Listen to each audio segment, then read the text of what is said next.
नमस्कार, स्वागत है हस्तक्षेप में और मैं हूं आपके साथ जुबैर कुरैशी। हस्तक्षेप में आज हम बात करेंगे बीजेपी और कांग्रेस में टिकटों को लेकर फंसे पेच पर। जी हां, बीजेपी कांग्रेस में अभी भी कुछ सीटों पर प्रत्याशी चयन को लेकर पेच फंसा हुआ है। भोपाल, इंदौर, गुना, विदिशा समेत 8 सीटों पर बीजेपी को प्रत्याशी चयन करना है। टेढ़ी खीर साबित हो रहा है तो कांग्रेस में भी 7 सीटों पर पेच फंसा हुआ है। वहीं भोपाल सीट पर प्रत्याशी चयन में हो रही देरी से दिग्विजय सिंह चुनावी तैयारियों में आगे निकलते जा रहे हैं तो बीजेपी अपने ही गढ़ में कमजोर लगने लगी है। यहां तक कि अपनों की बगावत और प्रत्याशियों के विरोध ने भी बीजेपी की मुश्किलें बढ़ा रखी हैं, जिसके चलते बीजेपी एक बार फिर संघ की शरण में पहुंच गई है। आज इन्हीं सब मुद्दों पर हम चर्चा करने वाले हैं, लेकिन इससे पहले देखते हैं हमारी ये खास रिपोर्ट।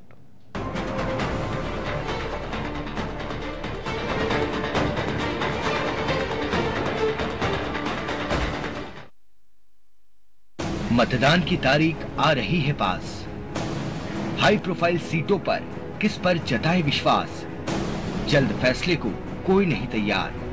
कांग्रेस बीजेपी में असमंजस बरकरार। गुरुवार से लोकसभा चुनाव के लिए मतदान के दौर शुरू हो जाएगा। देश भर के अलग अलग राज्यों की कुछ सीटों पर पहले चरण का मतदान होगा। इस दौरान जनता तो अपना फैसला सुनाना शुरू कर देगी, लेकिन राजनीतिक दल है कि अभी तक अपने सारे उम्मीदवार ही तय नहीं कर पाए हैं। मध्य प्रदेश में भी दोनों पार्टियां और इंतजार करने के मूड में है।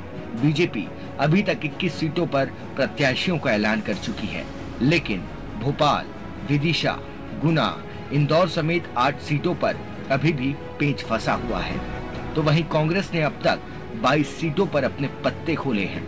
भोपाल सीट पर प्रत्याशी चयन में हो रही देरी से दिग्विजय सिंह चुनावी तैयारियों में आगे निकलते जा रहे हैं और बीजेपी अपने ही गढ़ में कमजोर दिखने लगी है। सीटों को लेकर फंसे इस पेच के बीच मध्य प्रदेश में बीजेपी की कुछ मुश्किलें अपनों की बगावत ने भी बढ़ा दी है। अपनों की बगावत और कई क्षेत्रों में प्रत्याशियों का विरोध कहीं विधानसभा चुनाव की तरह लोकसभा चुनाव में भी बीजेपी का गणित न बिगाड़ दें। ये बीजेपी के लिए बड़ी चुनौती है, जिसके चलते अब बीजेपी ने एक बार फिर संघ की शरण ली है। इसे काम कर रहे हैं। स्ट्रेटेजी हम लोगों की कि उचित समय पे जो सबसे उपयुक्त व्यक्ति होगा दिग्विजय सिंह को परास्त करने के लिए, उस व्यक्ति का नाम हम देंगे और उसका चुनाव प्रचार भी होगा खूब, और मुझे विश्वास है कि वो लंबे वोटों से विजय प्राप्त करेगा। देखिए, संघ हमेशा मैदान में था। किसने कहा कि संघ मैदान में नहीं था? सिर्फ झूठ के पुलिंदे सारी पार्टी होती है। बीजेपी और संघ दोनों एक दूसरे के अनुपूरक है और हमेशा ये पीछे से करते थे, आज सामने भी आके कर ले, कोई फर्क नहीं है। पर संघ से भी मेरा आग्रह और बीजेपी से घृणा और नफरत की राजनीति को बंद करे और इस प्रदेश और इस देश के जो सांप्रदायिक सौहार्द है और जो विविधताओं में एकता का देश है, इस एकता को बना रहने दे। स्पष्ट है कि अगर इन्होंने घृणा और नफरत फैलाने की कोशिश करी, लोगों को लड़ाने की कोशिश करी, तो इसके अंजाम ठीक नहीं। अपनों की नाराजगी और टिकटों को लेकर चल रही इस रस्साकस्सी के बीच अब देखना ये होगा कि दोनों ही दल कितनी जल्दी बची हुई सीटों पर उन नामों का ऐलान करते हैं जिन्हें जनता की शरण में जाना है। ब्यूरो रिपोर्ट, अनादि टीवी।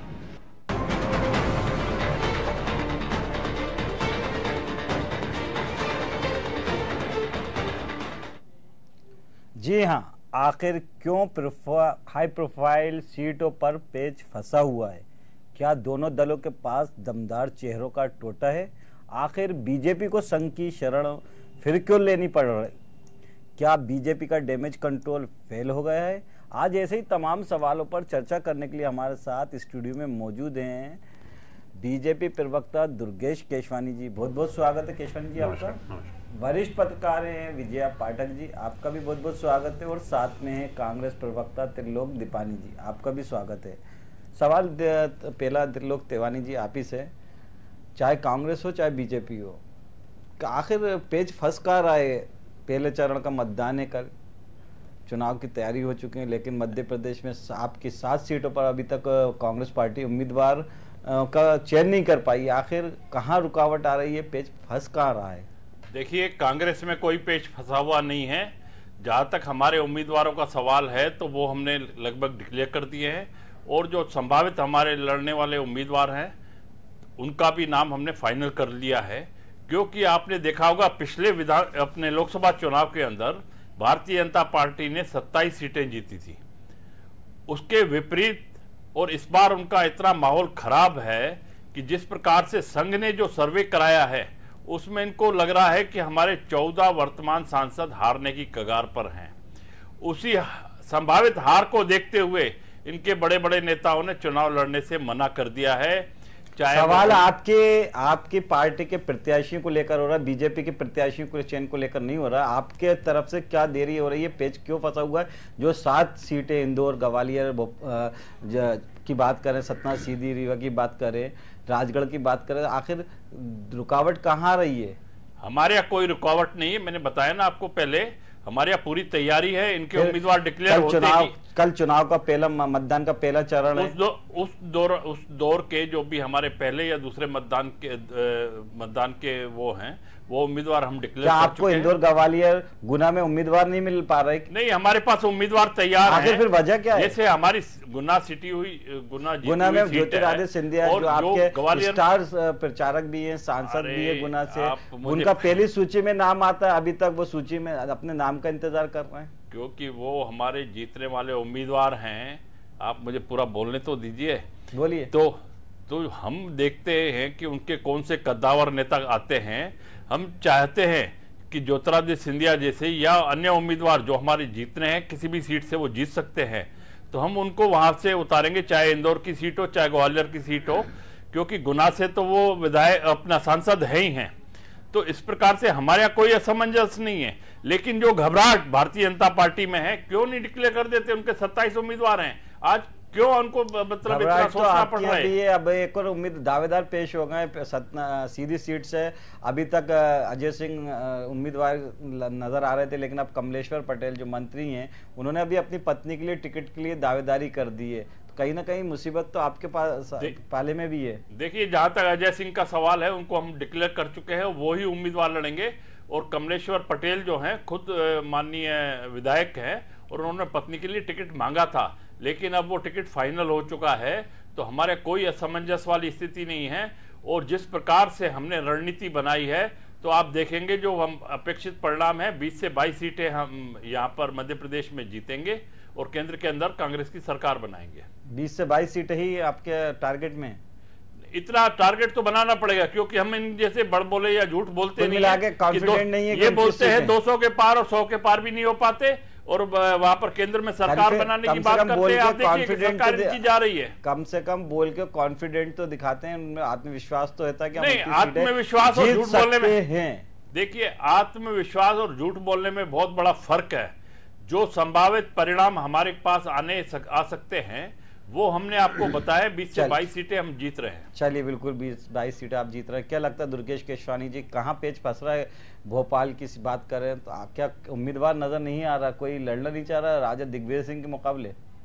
देखिए जुबेर जी, आदरणीय गोपाल जी ने अभी आपकी रिपोर्ट में ही बताया कि एक रणनीति के तहत हमारी पार्टी काम कर रही है, और उसी रणनीति के तहत हम लोगों ने अपने 21 टिकट घोषित भी कर दिए हैं।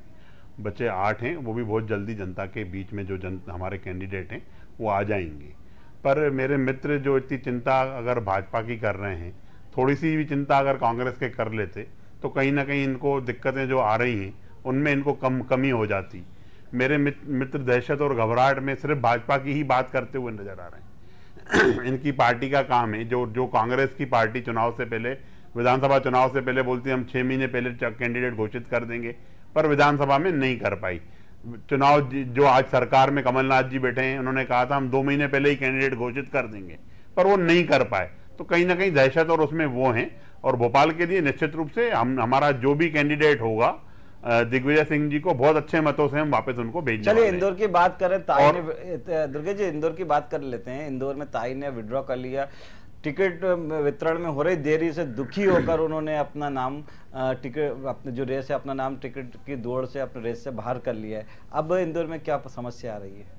देखिए जुबेर जी, ताई जी के जो परिप्रेक्ष्य में जो आप बात कर रहे हैं, तो आदरणीय ताई ने खुद ये पेशकश की कि मैं कई बार सांसद रह चुकी हूँ, 8 बार से ज्यादा सांसद, 16 चुनाव में से 12 चुनाव भारतीय जनता पार्टी जीती है वहां पे, और 4 चुनाव कांग्रेस जीती है।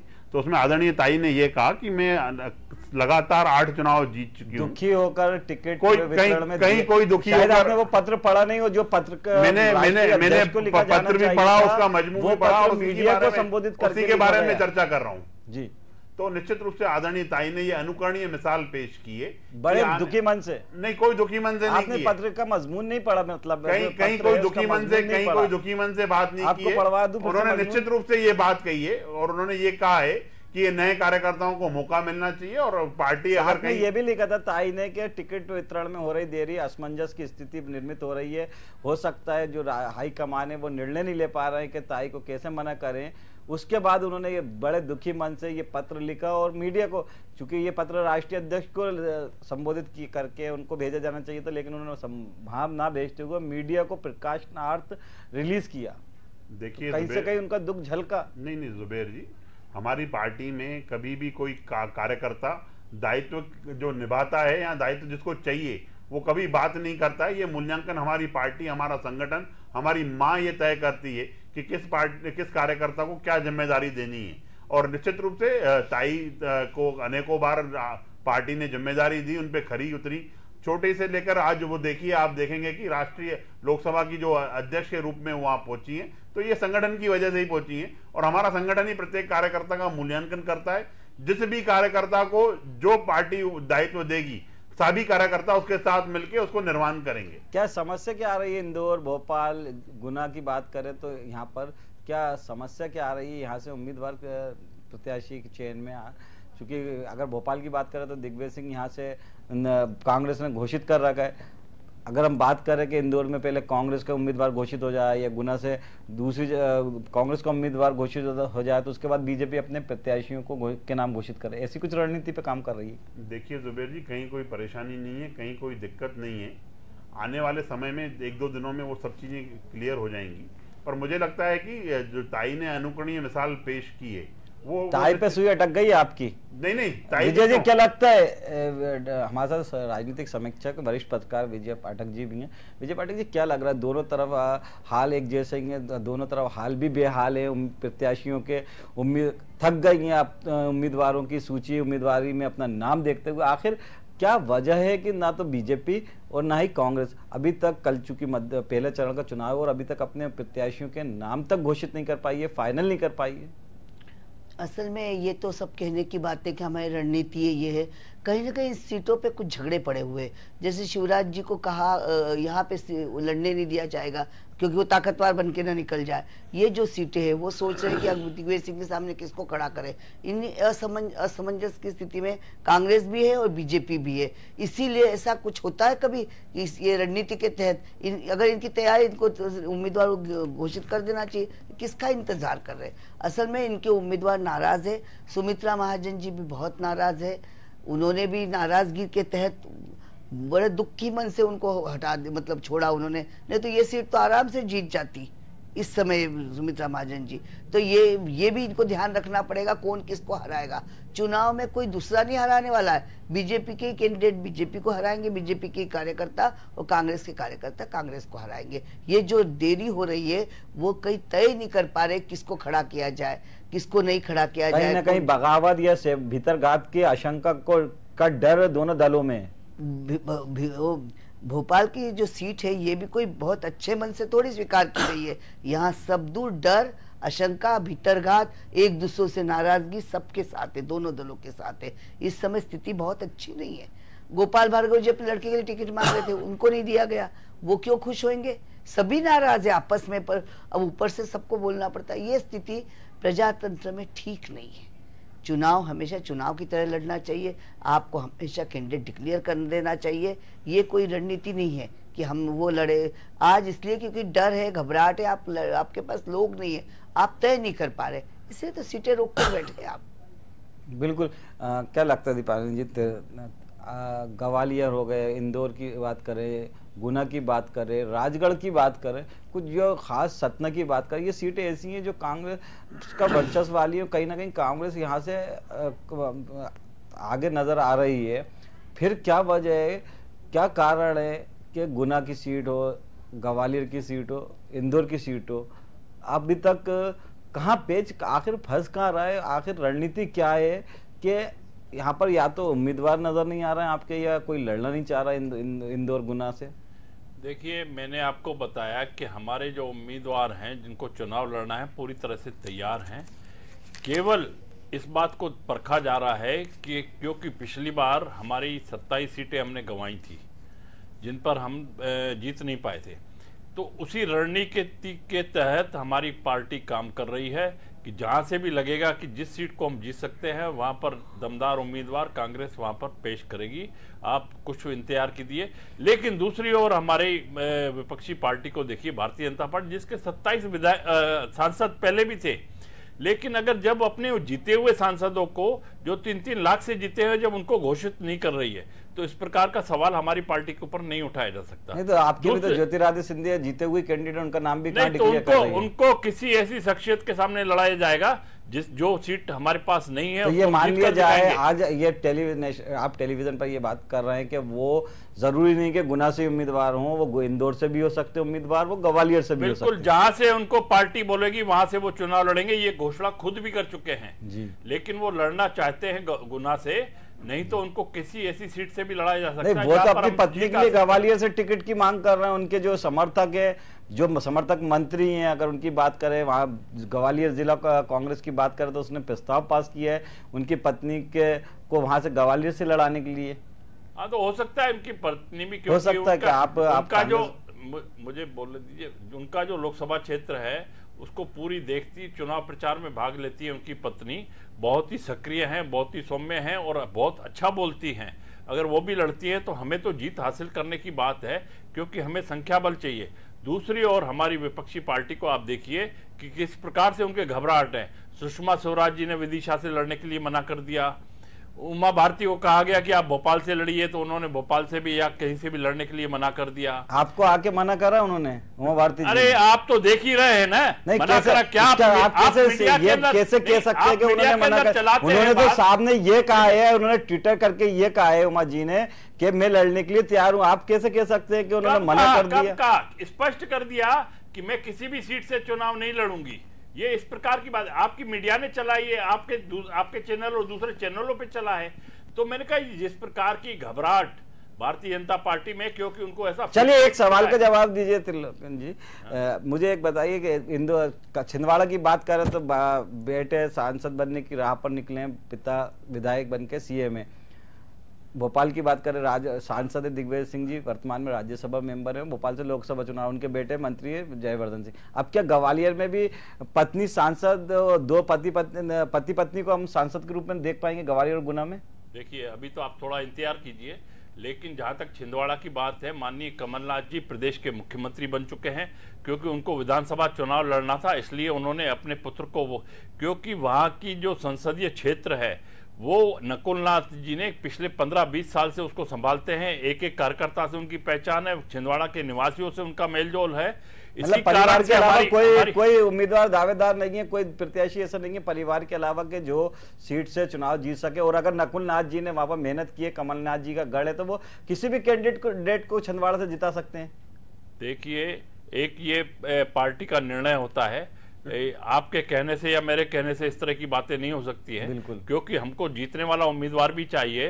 तो जब उस क्षेत्र का जाना पहचाना नाम है, किसी नए क्षेत्र से छिंदवाड़ा में किसी को भेजेंगे तो नहीं जीत पाए, तो हमको वो स्थिति नहीं चाहिए। हमको जीतने वाला उम्मीदवार चाहिए। और वहां पर मैं जैसे बताया कि पिछले 20-25 साल से वो उस क्षेत्र को पूरा संभालते हैं, वहां के दुख सुख में उनके साथ ही रहते हैं, इसलिए नकुलनाथ को वहां से उतारा गया है। और आप देखेंगे हमारे ग्वालियर से 2 या 3 सीटें हमने बचा के, नहीं मेरी बात पूरी हो जाती, 2 या 3 सीटें हमने बचाकर रखी हैं, जिसमें इंदौर, ग्वालियर, विदिशा जैसी सीटें, जहां पर कि हमको ताकतवर उम्मीदवार उतारने।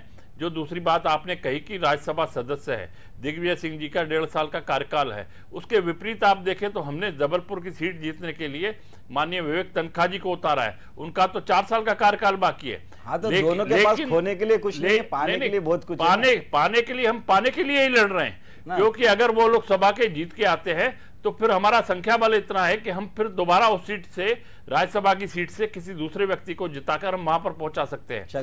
लेकिन ये आप समझिए कि कांग्रेस से एक लड़ाई को मतलब एक तरीके से लड़ना चाहती है। दीपानी जी दोबारा आएंगे आपके पास। दुर्गेश जी क्या लगता है, एक बार फिर बीजेपी अपने प्रत्याशियों के चयन नहीं करने की वजह से, नहीं कर पाने की वजह से संघ के शरण में गई है? फिर से संघ ने आज फिर बैठक की है इसी प्रत्याशी चयन को लेकर। क्या फिर संघ का मार्गदर्शन या संघ फिर से हस्तक्षेप करेगा प्रत्याशियों के को लेकर? देखिए जुबेर जी, संघ कभी भी राजनीति में हस्तक्षेप नहीं करता है। संघ हमारा मातृ संगठन है। वैचारिक हमें बैठक किस चीज को लेकर थी?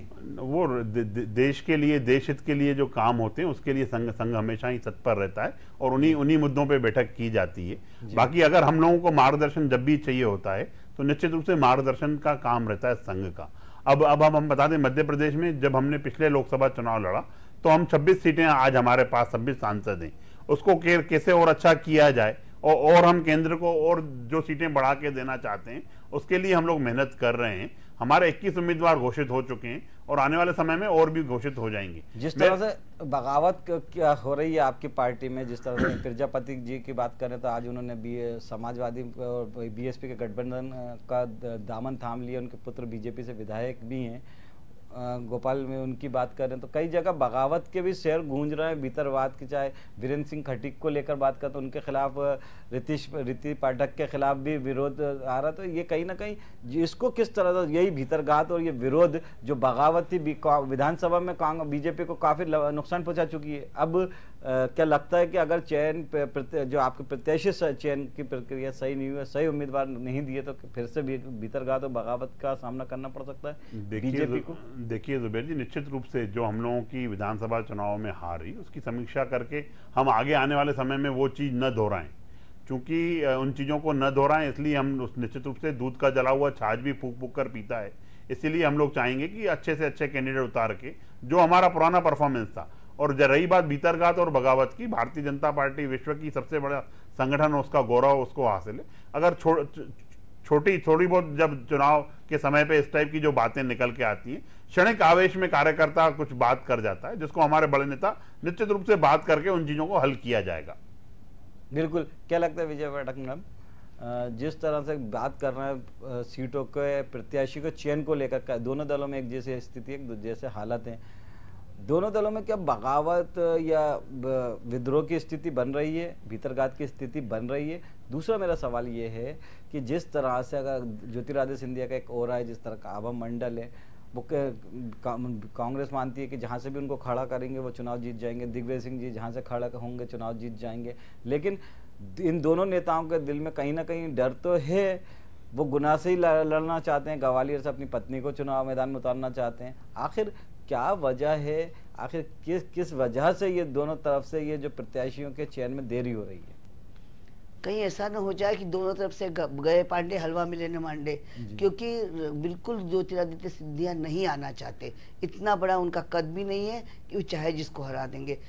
जिस तरह इन्होंने जो अपने दिग्विजय सिंह को यहाँ भोपाल की सीट दे डाली है, तो इनको लगता है ऐसा कि कहीं से भी खड़े हो जाए, कोई भी जीत जाए। इनके मन में भी डर है, उनके मन में भी डर है। निश्चित तौर पे बीजेपी में बहुत ज़्यादा झगड़ा है, अंतर्घात बहुत ज़्यादा हो रहा है। यही वजह है कि संघ के सामने बात आ रही है और संघ इस पर विचार कर रहा है। वो फैसला संघ ही करेंगे अब, क्योंकि ये स्थिति इनकी भी खराब हो रही है और कांग्रेस की भी खराब हो रही है। ज्योतिरादित्य सिंधिया बिल्कुल नहीं लड़ना चाहते अपने इंदौर से, इसलिए वो भी दुखी है। ये जो स्थिति हो रही है, किसी को कहाँ से भी खड़ा कर दो वो भी सीट चले जाएगी, वो भी सीट चले जाएगी। ये जो भाजपा और कांग्रेस की जो स्थिति बन रही है, ये निराशाजनक स्थिति है, ये अच्छी स्थिति नहीं है इस समय।